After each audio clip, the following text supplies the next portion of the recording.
Ya, perkenalkan nama saya Alexander Yakob Saimima. Saya dari kelas SI 2B dengan NIM 2001-02-064. Saya akan mempresentasikan materi 1 dan 2. Materi 1 dan 2 adalah konsep dasar sistem.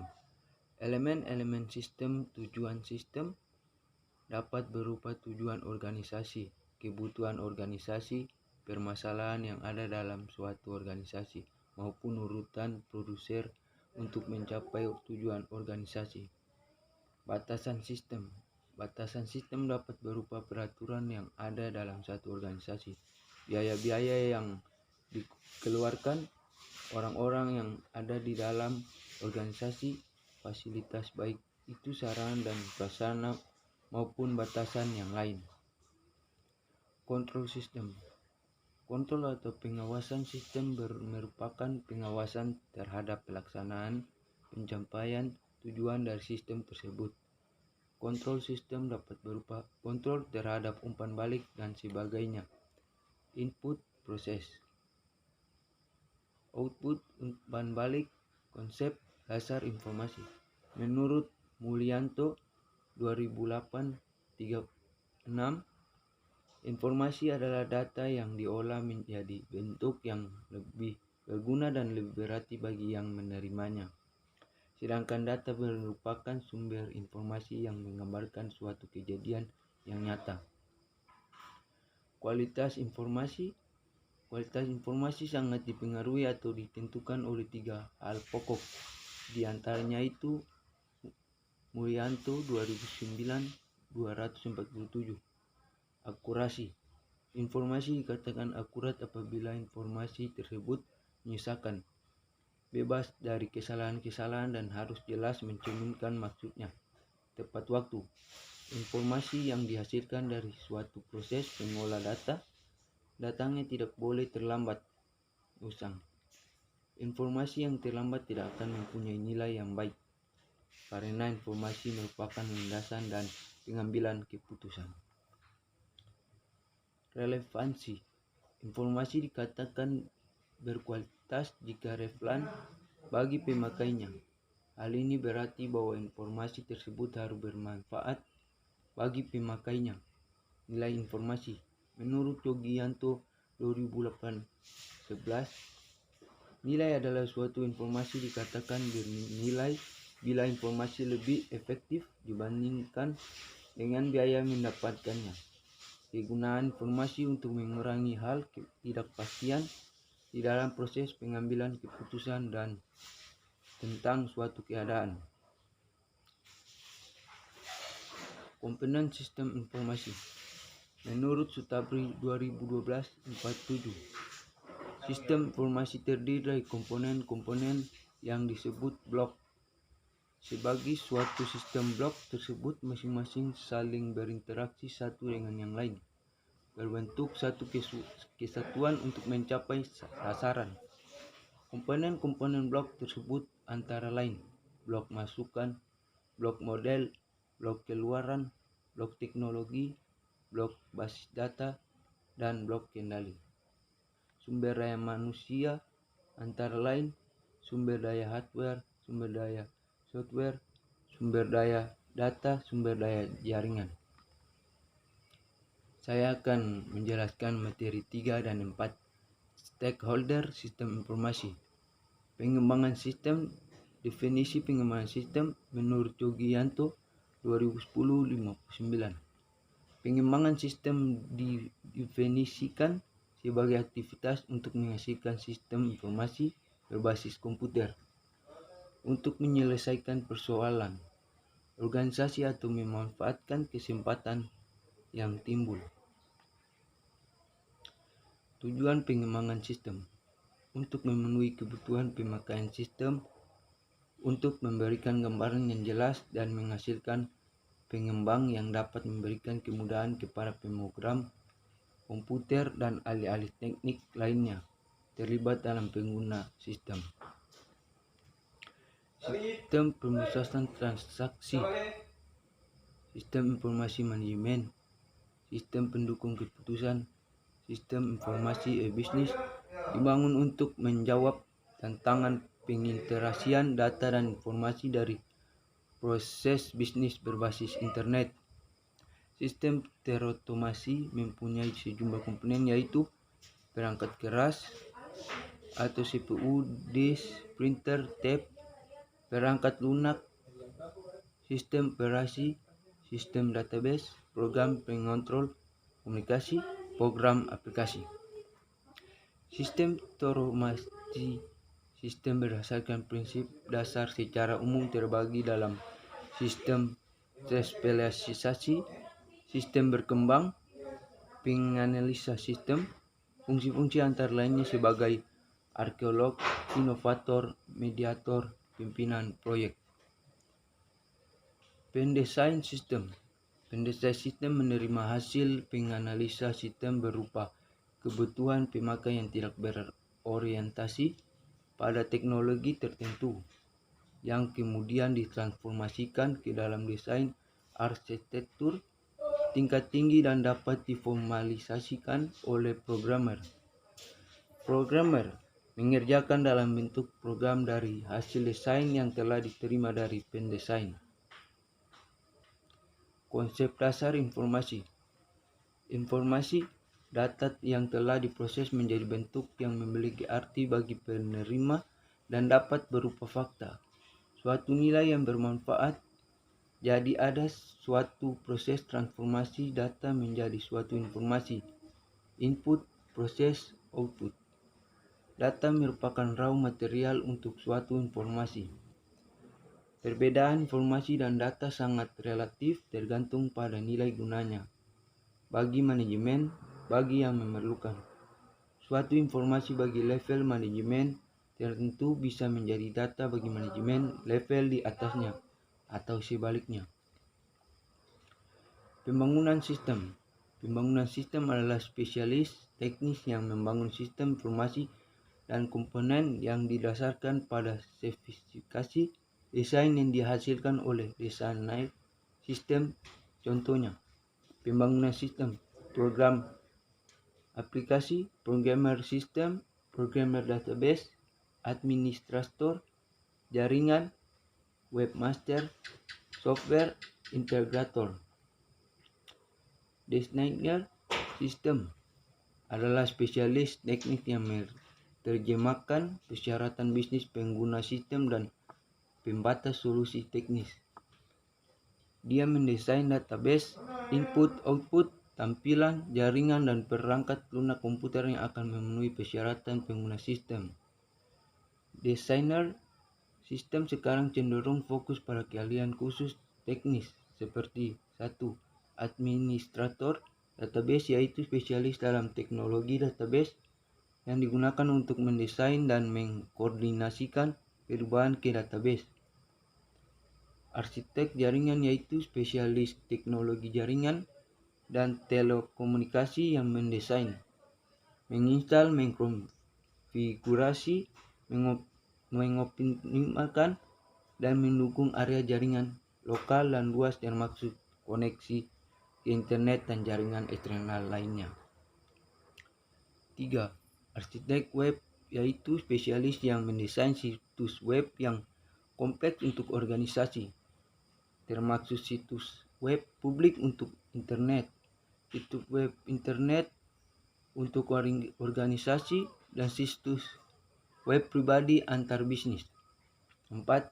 Artis grafik, yaitu spesialis dalam teknologi grafis dan metode yang digunakan untuk mendesain dan membangun antarmuka yang kuat serta mudah digunakan ke sistem, termasuk antarmuka untuk PC, web, komputer genggam, dan smartphone. 5. Ahli keamanan, yaitu spesialis dalam teknologi dan mode yang digunakan untuk memastikan keamanan data dan jaringan. 6. Spesialis teknologi, yaitu ahli dalam penerapan teknologi spesifik yang akan digunakan dalam sistem. Pengguna sistem adalah pelanggan yang akan menggunakan atau terpengaruh sistem informasi pada basis reguler, mengcapture, memvalidasikan, memasukkan, menanggapi, menyimpan, dan bertukar data dan informasi. 1. Pengguna sistem internal, pekerja administrasi dan layanan, staf teknis dan profesional, manajemen, supervisor, manajemen menengah, manajemen eksekutif. 2. Pengguna sistem eksternal, disebut remote user jauh, pengguna yang secara fisik tidak berada di tempat tapi masih membutuhkan akses ke sistem informasi.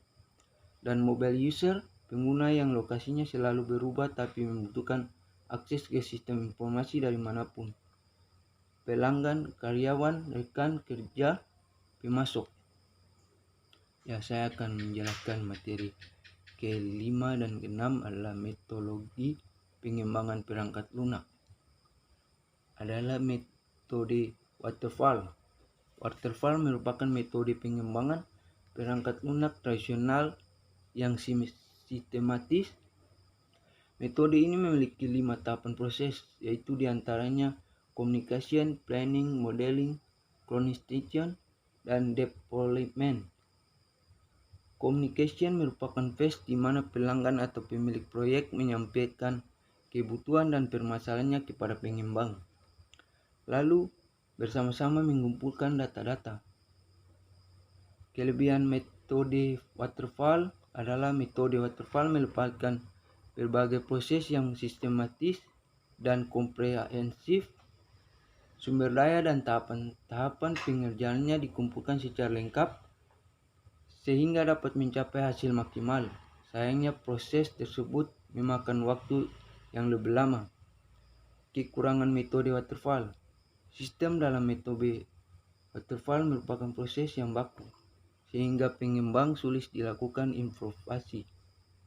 Itulah mengapa metode ini dianggap kurang efektif dan sering kali hanya dipakai dalam pengembangan perangkat lunak atau sistem berskala besar.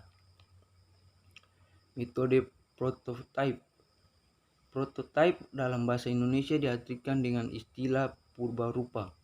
Istilah tersebut berarti model awal atau rancangan sementara yang masih membutuhkan berbagai penyesuaian sebelum dinyatakan telah memenuhi hasil yang diinginkan. Kekurangan metode prototype adalah digunakan apabila memiliki proyek tahu benar apa yang diinginkannya, tetapi tidak mengetahui bagaimana cara mengaplikasikannya. Kuncinya terletak pada komunikasi yang baik antara pelanggan dan pengembang.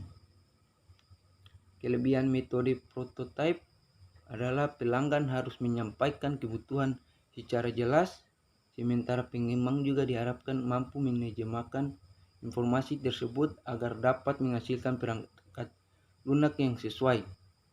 Jika tidak, prototype ini tidak akan menjadi metode yang efektif. Metode spiral menggabungkan dua metode pengembang yang telah dibahas sebelumnya, yaitu prototype dan waterfall.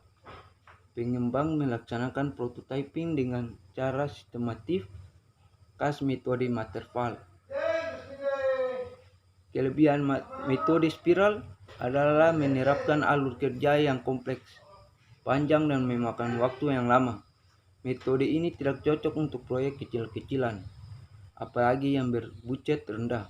Sebaliknya, proyek berskala besar dapat dikerjakan dengan mudah menggunakan. Kekurangan metode spiral. Selain itu, metode spiral juga kurang tepat jika dilakukan oleh pengembang perangkat lunak yang belum berpengalaman. Prosesnya bisa menjadi terlalu kompleks bagi pemula yang masih memerlukan banyak latihan. Metode RAD. RAD merupakan singkatan dari Rapid Application Development. Metode ini juga menggunakan pendekatan interaktif dan inkremental, tetapi lebih menekan pada tenggat waktu, efisiensi, biaya yang sesuai dengan kebutuhan. Kelebihan antara lain dilihat dari segi konsistensi dan kemampuan profesional. Metode ini membutuhkan pengembang ahli, sekaligus kerjasama yang aktif dan konsisten antar pemilik proyek beserta semua tim. Kekurangan Tanpa kedua hal tersebut, mustahil menerapkan metode RAT dalam pengembangan perangkat lunak. Apalagi yang berskala besar adalah cara paling efektif untuk menghemat waktu dan biaya. Metode agil.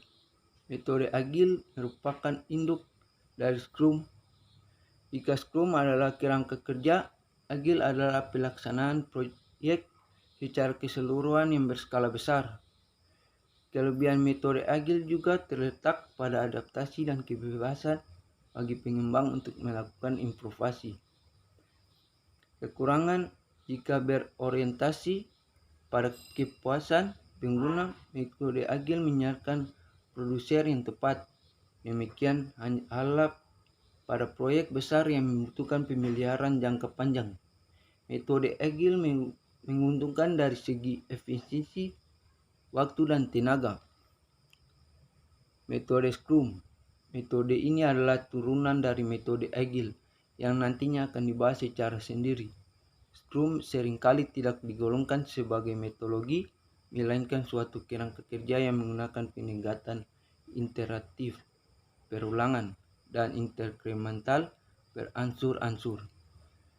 Kelebihan dari metode Scrum terletak pada kemampuan untuk menghasilkan perangkat lunak bernilai tinggi, dipandang lebih efektif karena mengatasi permasalahan kompleks dengan mendelegasikan tugas-tugas spesifik kepada beberapa tim yang mandiri. Kekurangan, masalah baru muncul ketika terjadi kendala yang membuat salah satu tim gagal mencapai target sprintnya. Imbasnya akan memengaruhi ritme kerja tim yang lain. Metode ini juga melainkan improvisasi bebas sehingga membutuhkan tim dengan fleksibilitas tinggi. Ya, saya akan menjelaskan materi. Yang terakhir adalah materi 7 dan 8, Project Planning. Project merupakan kegiatan sementara dengan tujuan untuk menciptakan produk spesial, unique produk, servis, layanan atau jasa, atau hasil tertentu yang telah ditetapkan awal mula dan waktu selesainya. Faktor keberhasilan proyek. Dengan demikian, pengembangan proyek membutuhkan planning, kontrol, dan execution yang matang. Alasan kegagalan proyek, persyaratan tidak lengkap atau berubah, keterlibatan pengguna terbatas, kurangnya dukungan eksekutif, kurangnya dukungan teknis, perencanaan proyek yang jelas, kurangnya sumber daya yang dibutuhkan. Alasan keberhasilan proyek, kejelasan tentang bisnis proses sistem, besarnya keterlibatan pengguna, dukungan penuh dari pihak manajemen, perencanaan proyek yang detail dan terperinci, jadwal kerja yang relatif. Peran project manajemen. Manajemen proyek mengatur dan mengarah orang untuk mencapai hasil yang direncanakan, orang untuk mencapai hasil yang direncanakan sesuai dengan anggaran dan jadwal. Keberhasilan atau kegagalan proyek tergantung pada kemampuan manajemen proyek.